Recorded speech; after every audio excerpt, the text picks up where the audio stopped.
In January 2018, the world was told an artificial intelligence had decoded the Voynich Manuscript, the most unreadable book on Earth. The machine said the language was Hebrew. It produced one sentence. Fox News called it solved. What almost none of that coverage mentioned is that the two researchers behind it had already published a warning about their own result.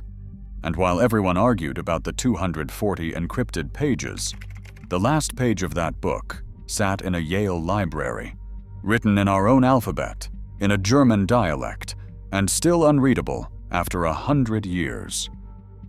The paper everyone shared in 2018 was not written in 2018.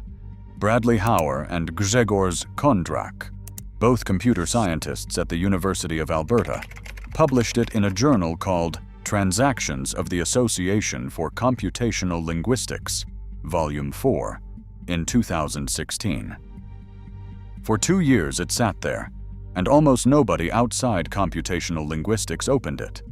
Their method was clever, and it had nothing to do with translation. Before you can translate a text, you have to know what language it is in, and nobody knew that about the Voynich.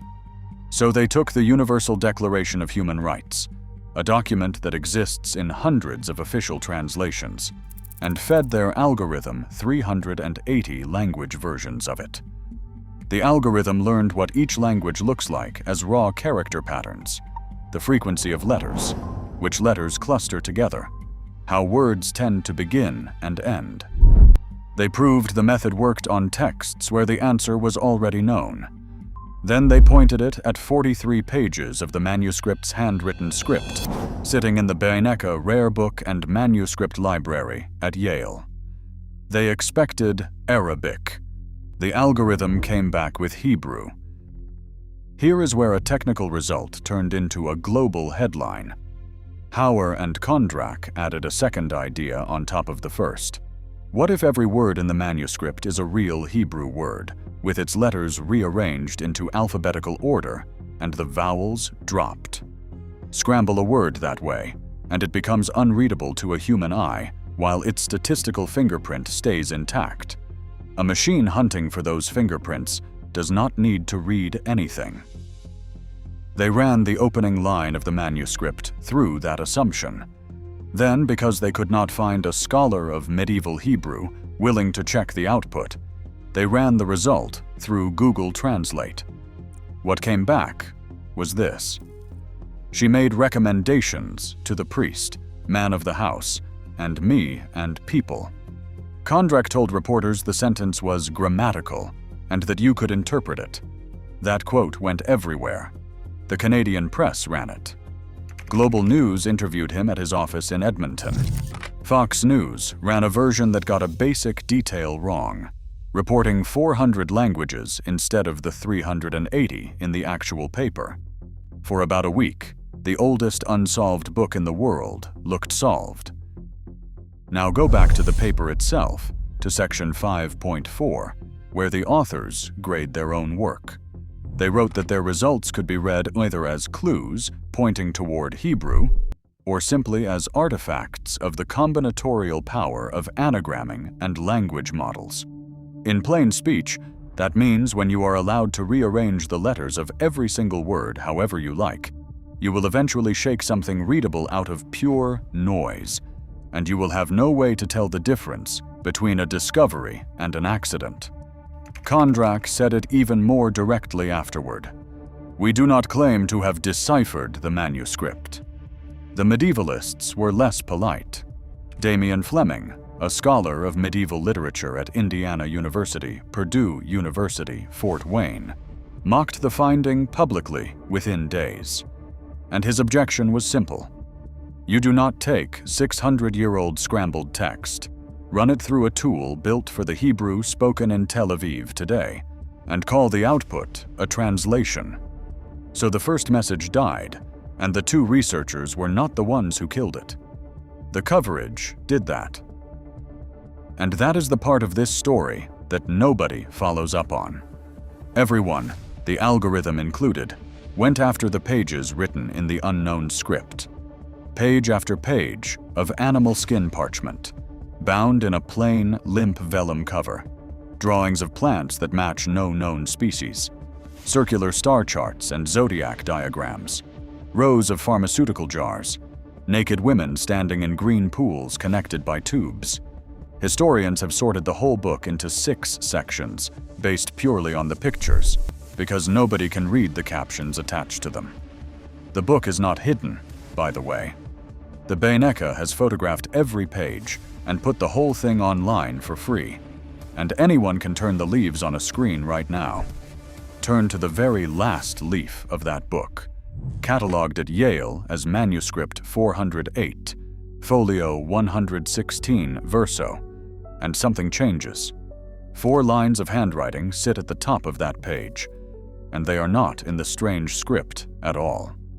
They are ordinary medieval letters, the same alphabet you are reading this sentence in. You could sit down with a photograph of that page and sound the letters out loud tonight. And you would join a line of professional scholars stretching back more than 100 years who have done exactly that and gotten nowhere. The page even has a nickname, and the nickname is a monument to failure. In the 1920s, a Yale professor named William Romain Newbold looked at the second line and transcribed what he saw as Michiton oladabas multos te titikar kerk portas. He was wrong about almost everything else he ever claimed about this manuscript, and his broader theory was demolished by other scholars while he was still alive. But that transcription stuck. Voynich researchers still call this page the Michitonese, named after a word that may not be a word. Part of the problem is the physical state of the page. The top edge is water damaged, and the ink there has faded almost to nothing. Some letters have been gone over a second time by a later hand, in different ink, so you are not always looking at one person's writing. But sit with what this means.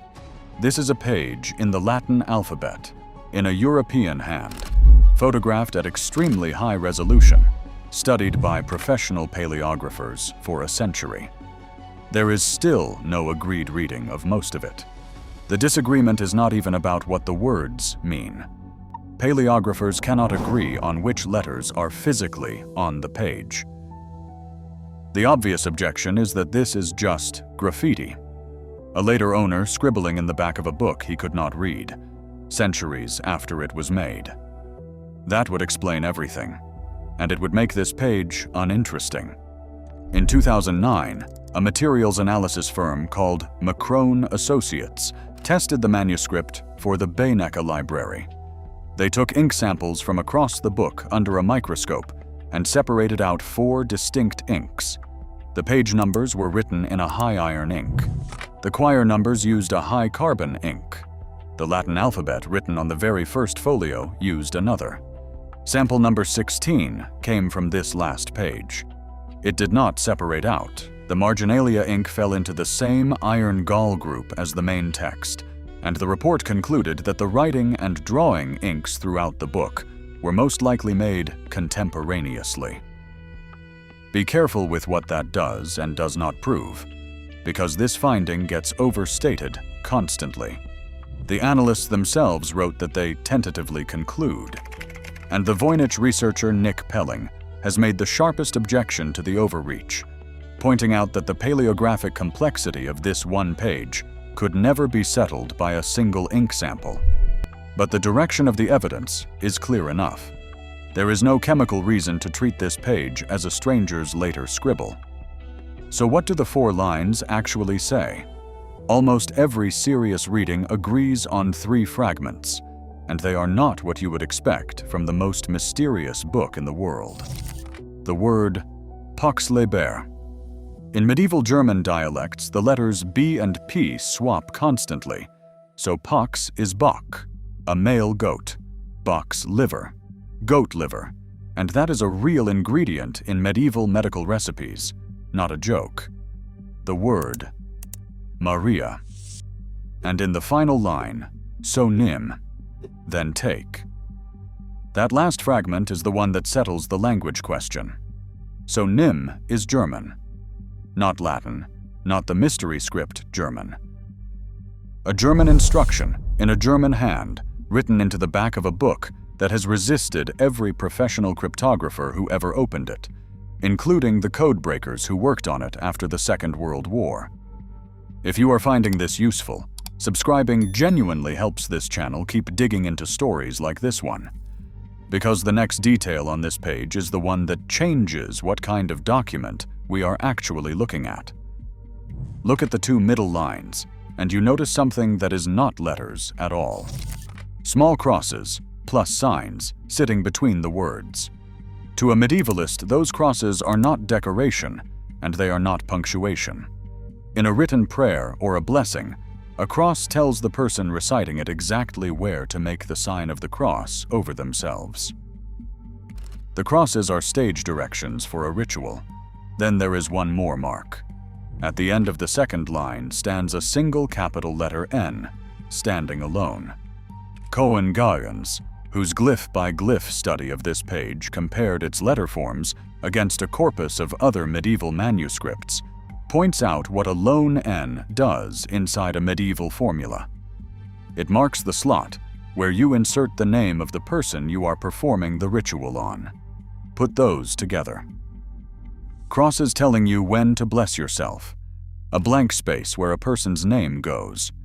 Ingredients including goat liver. Guyens himself concludes that most of the words sitting between those crosses are magical words with no ordinary meaning, the medieval equivalent of abracadabra. That combination has a name in medieval studies. The last page of the Voynich Manuscript reads as a charm, which brings us to the man whose reading of that final line is still the one everybody quotes, and to a letter he wrote in 1953. Richard Salomon was a German medievalist and a specialist in Latin palaeography, trained at the University of Berlin. He fled Europe and spent his later career teaching at Kenyon College in Ohio. In the 1930s, he was lent photographs of the manuscript, and he worked on this page on and off for years. He is the one who proposed reading the final line as "so nimm geis Milch," then take goat's milk. 70 years later, palaeographers still start from his reading.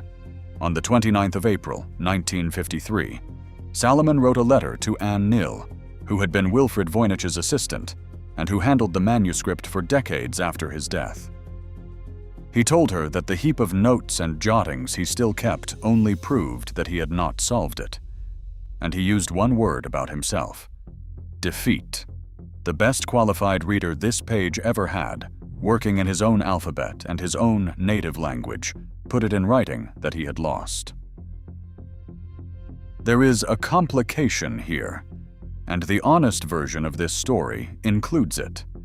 If a German speaker wrote in the back of this book, you would expect German elsewhere in the margins. But the manuscript also carries month names written beside its zodiac diagrams, in ordinary letters, and those do not read as German at all. Words like Juni and Jolet and Octembre.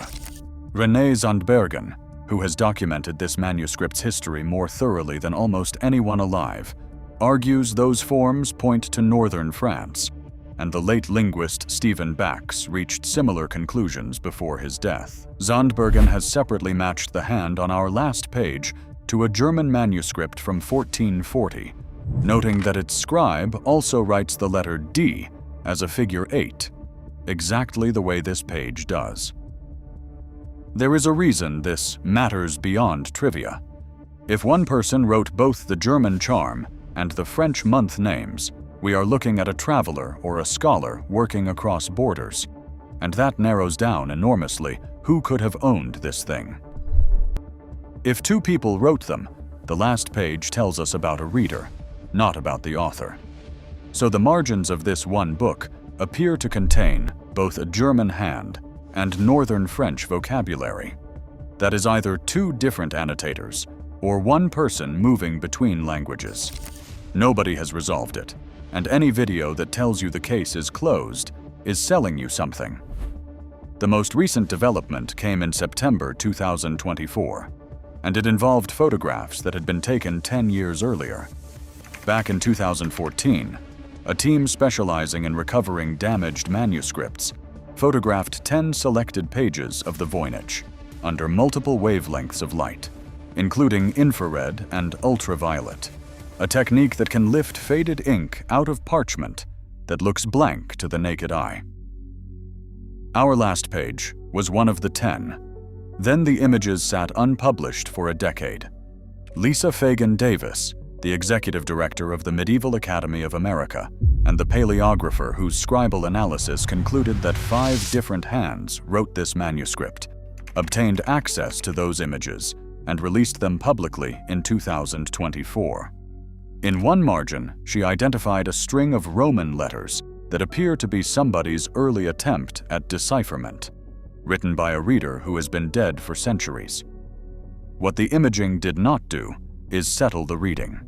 It showed that the page has been written on in more than one layer, in more than one ink, across time. The clearest thing modern imaging revealed about this page is that it is messier than anyone thought. So here is where the evidence actually leaves us. The radiocarbon dating is the one hard number in this entire story. 4 samples of the parchment, tested at the University of Arizona, gave a range of 1404 to 1438 at 95% confidence. But that dates the animals whose skin became the pages. It says nothing about when anyone wrote on them, which the physicist who ran the test stated plainly at the time. Everything else stays open. The algorithm produced a statistical clue and a sentence its own authors would not stand behind. The book's most studied page, the one written in letters we all learned as children, has now defeated a Yale professor in the 20s, a German palaeographer in the 50s, a materials laboratory in 2009, and multispectral imaging in 2024. And that is the strange shape of this thing. 240 pages nobody can read is a puzzle with a solution somewhere. 4 lines in your own alphabet that nobody can read is something else, because there is no code standing in the way. The letters are right there in front of us. Somebody in the 15th century wrote out a charm with goat liver in it, left a blank space for a name, marked where to cross yourself, and 600 years later, we can photograph every stroke of his pen and still not say what he meant by it. And whoever wrote those 4 lines almost certainly knew what the rest of the book said. If you want the case that this manuscript was never a language at all, that video is on screen now.